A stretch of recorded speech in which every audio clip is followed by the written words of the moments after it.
Alright,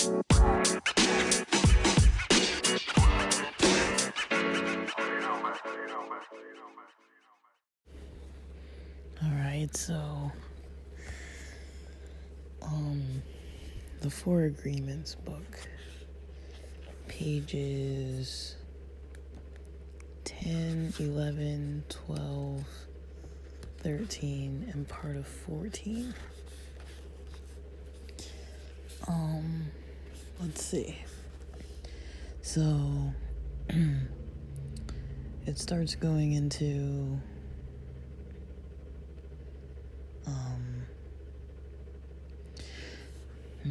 like, basically talking about judgment and guilt and shame and this thing called Book of Law, which is basically what leads to judgment and punishment. And I guess something that stuck out the most was, there were two things. So one, I think, is what Jamie Messina mentioned the other day. It says, on page 12,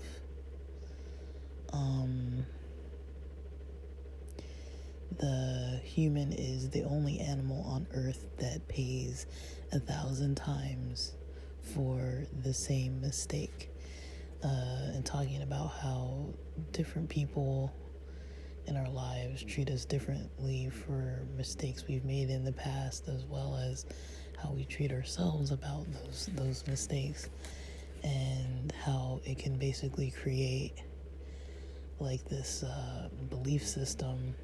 I guess the part that I liked on my own that I'd never heard before was on page 13, when it said 95% of the beliefs we have stored in our minds are nothing but lies, and we suffer because we believe all these lies. Kind of talking to kind of how people blame themselves and judge themselves about anything that was wrong. You know, we keep on, because of our powerful memories, just continually reminding ourselves about all the mistakes, all the things that went wrong. They talk about other people, like, remembering those mistakes too, and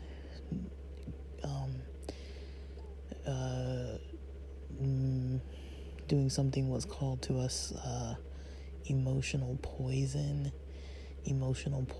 like kind of like how someone reacts like out of anger or fear about something you've done in the past against them negatively.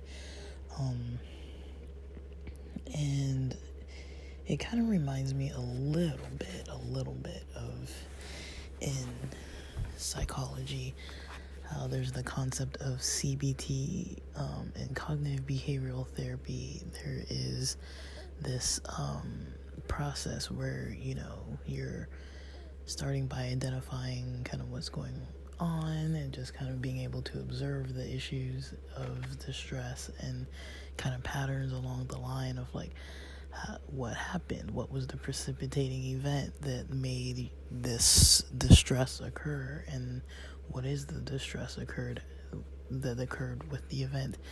And I guess, you know, how did you think, how did you feel, how did you react because of it, and what is your core belief surrounding this. And I feel like people have the hardest time, it seems like, with the core beliefs, not so much with the stuff in the beginning of like what happened, how I react, how I felt or whatever, and then the end result of like how I actually reacted, or what I actually did. Did I avoid the person? Did I lash out at the person? Did I start crying? Did I, you know, just laugh it off? Like, what did I actually do? And, you know, the core beliefs are kind of the part that kind of sustains the situation. So there can be one situation that happens, but you can remember that situation for years, right? And the core beliefs will continue about a person, like what they tell themselves about themselves because of that situation. And it's not usually super conscious. Like, some of it's very surface level, and a lot of it's kind of a level under that, where it's like, you know, there's something else that makes a person like avoid someone, or, you know, slack off with something, or procrastinate, or, you know, the things that we tell ourselves, but it might not be so active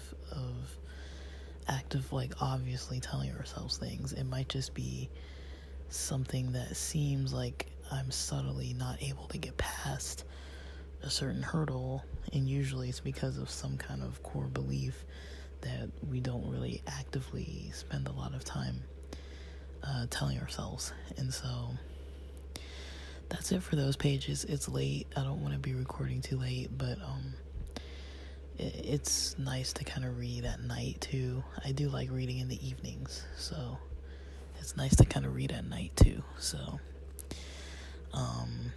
yeah, I might continue that.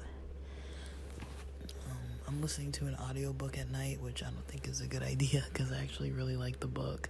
But yeah, alright guys, that's it for those pages. Just short and sweet. I don't want to compare everything to psychology, but there is a lot of similarity and overlap with those concepts there on this topic. But